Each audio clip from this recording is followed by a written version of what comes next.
Good evening students. आज हम magnetism chapter का नेक्स्ट टॉपिक ले रहे हैं, that is moving coil galvanometer. Moving coil galvanometer क्या है? ये एक ऐसा डिवाइस है जिसको आप यूज़ कर रहे हो स्मॉल करंट को डिटेक्शन के लिए। गैल्वेनोमीटर क्या है? मतलब it is a device which is use to detect the current, लेकिन कैसा होना चाहिए? स्मॉल अमाउंट ऑफ करंट ये हमारे पास डिटेक्ट करता है। और ये हमें यही बता रहा है कि सर्किट में करंट फ्लो हो रहा है और नहीं हो रहा। ठीक है, तो मूविंग कॉइल गैल्वेनोमीटर है आज आपका टॉपिक। मूविंग कॉइल गैल्वेनोमीटर ये क्या है आपके पास? It is a device used to detect the current flowing in the circuit or not,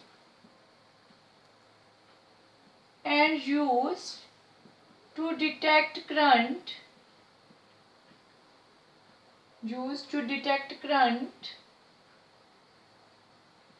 to detect very small current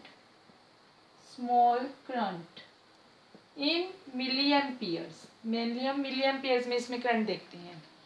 अब इसका मेन प्रिंसिपल किस पे ये बेस्ड है?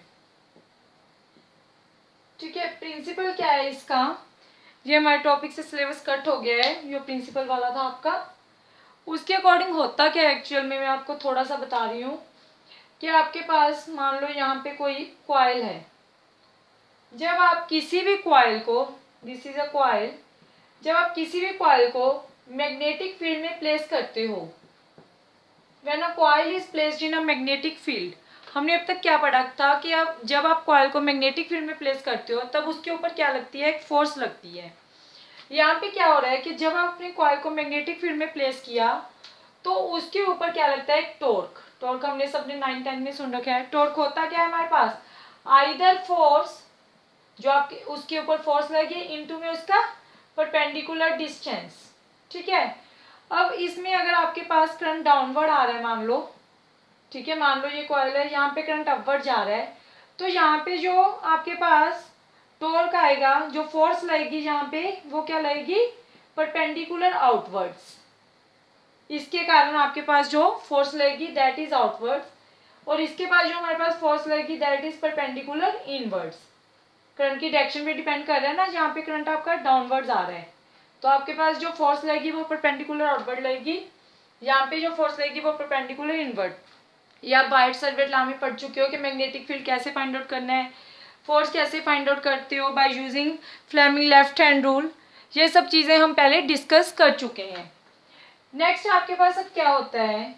अब देखिए इसके अकॉर्डिंग क्या है, प्रिंसिपल क्या है इसका? When a coil is placed in a magnetic field it experiences a torque due to which it rotates. When a coil is placed in magnetic field, मैं लिख रही हूँ, ठीक है, when a coil is placed in a magnetic field, it experiences a torque and due to which it rotates. ठीक है, अब इसका कंस्ट्रक्शन क्या है और वर्किंग क्या है? Construction and working. Moving coil galvanometer आपका वर्क कैसे करता है हम ओनली समझेंगे, लिखेंगे नहीं इसको, नोट्स में बाद में आपको दे दूंगी। ठीक है, कंस्ट्रक्शन में क्या होता है आपके पास? सबसे पहले हमारे पास एक सॉफ्ट आयरन कोर होता है सिलेंड्रिकल फॉर्म में, ठीक है, और यहाँ पे इसको हम एक मेटेलिक फ्रेम में क्या कर देते हैं? मेटेलिक फ्रेम में इसको बंद कर देते हो आप। ठीक है, this is your metallic frame. और जो ये मेटेलिक फ्रेम होता है इसके ऊपर हम क्या करते हैं? रेक्टेंगुलर ये फ्रेम होता है, इसके ऊपर क्या है? ये जो वायर है उसको हम क्या करते हैं? रैप अप कर देते हैं। ये एक सिलेंड्रिकल सॉफ्ट आयरन कोर है, उसका जो फ्रेम है वो हमने कैसा लेना है? अगर ये सिलेंड्रिकल शेप में है तो हमने जो फ्रेम लेना है वो रेक्टेंगुलर शेप में लेना है और उसके ऊपर वायर को क्या किया हुआ है, रैप अप किया हुआ है हमने। देन क्या होता है यहाँ पे,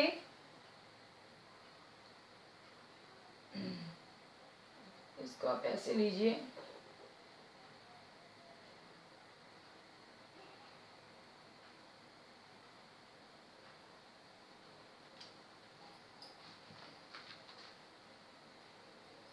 जस्ट वेट। देखिए यहाँ पे हमारे पास क्या है, एक सॉफ्ट आयरन कोर है, ठीक है। देन इसको हमने क्या किया, ये एक हमारे पास फ्रेम है रेक्टेंगुलर, ठीक है, इस तरीके से।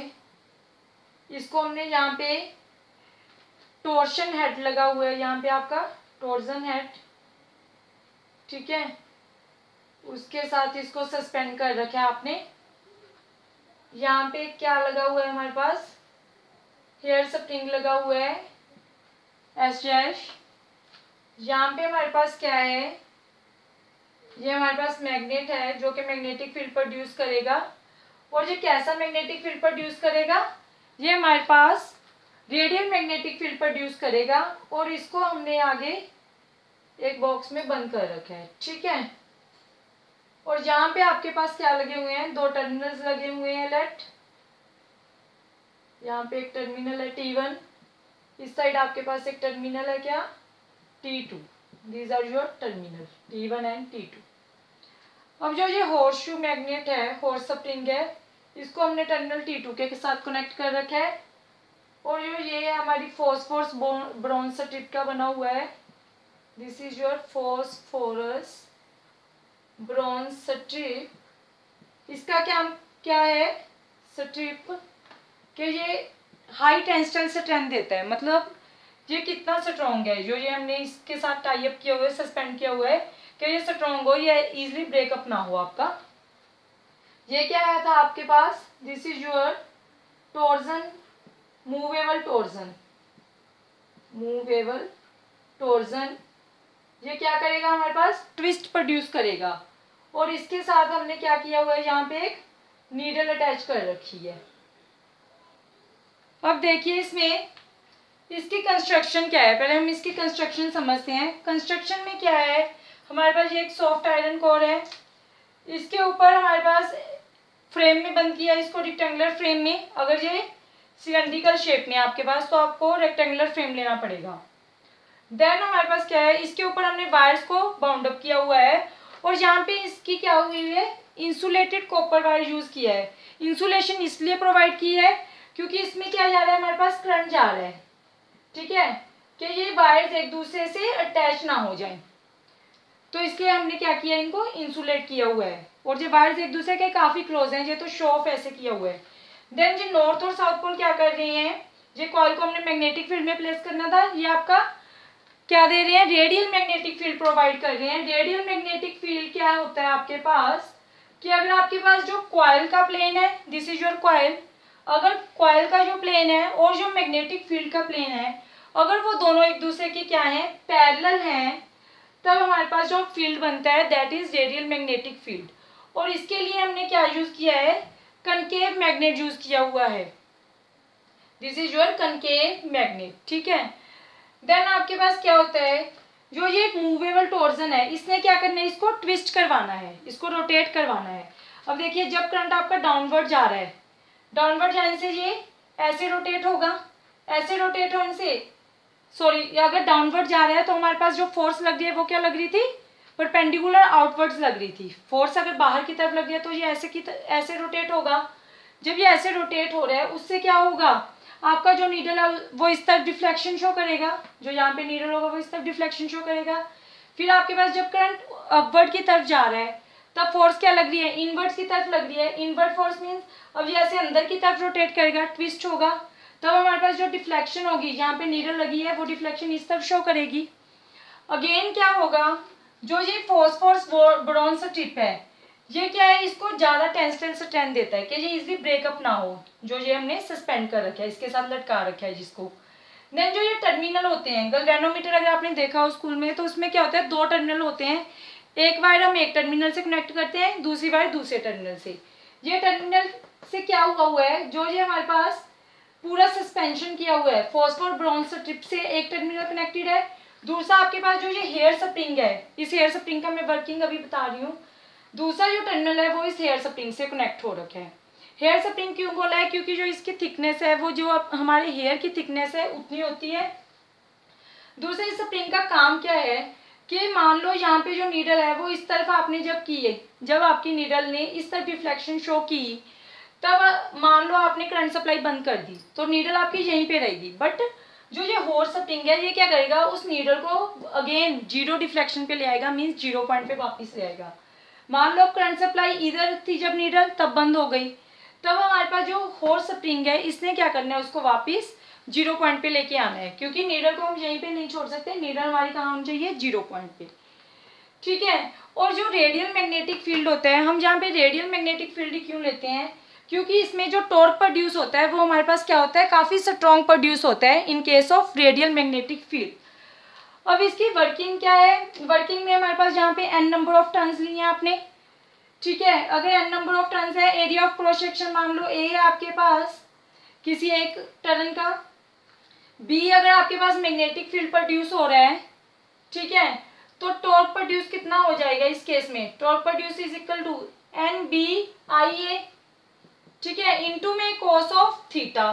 थीटा क्या है हमारे पास, एंगल मैग्नेटिक फील्ड और प्लेन ऑफ कॉइल में, क्योंकि दोनों क्या है हमारे पास पैरेलल है, तो थीटा कितना हो जाएगा, 0 डिग्री।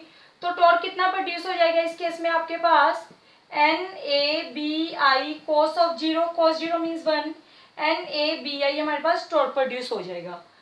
टॉर्क के बाद हमारे पास मान लो थीटा फाई क्या है आपके पास, ट्विस्ट कि कितना ये हमारा रोटेट किया, ट्विस्ट प्रोड्यूस्ड, और के हम यहाँ पे मान के चल रहे हैं रिस्टोरिंग फोर्स, उसको वापस आने में कितनी रिस्टोरिंग फोर्स है, restoring force per unit length.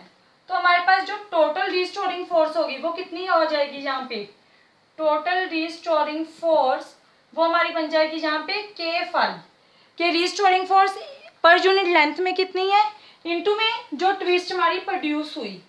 ठीक है, इक्विलिब्रियम पे क्या होगा, जब इक्विलिब्रियम पोजीशन आएगी, यहाँ पे नोट डाउन कर रही हूँ मैं, इक्विलिब्रियम पोजीशन पे आपके पास दोनों बराबर हो जाएंगे, torque and total restoring force that is k phi is equal to N B I ए।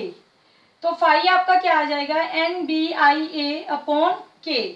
अब नंबर ऑफ टर्न्स फिक्स रहेंगी, मैग्नेटिक फील्ड फिक्स है हमारे पास, area of cross section fixed है, तो फाई आपका डायरेक्टली प्रोपोर्शनल हो जाएगा किसके, करंट जो भी प्रोड्यूस होगा, जितना ज़्यादा करंट उतनी नीडल डिफ्लेक्ट होगी, उतनी हमारे पास ट्विस्टिंग क्या होगी, ज़्यादा होगी, उतना टॉर्क ज़्यादा प्रोड्यूस होगा। This is your overall working, means जो हमारे पास ट्विस्टिंग है वो किस पे डिपेंड कर रही है, directly proportional to the current. Thank you.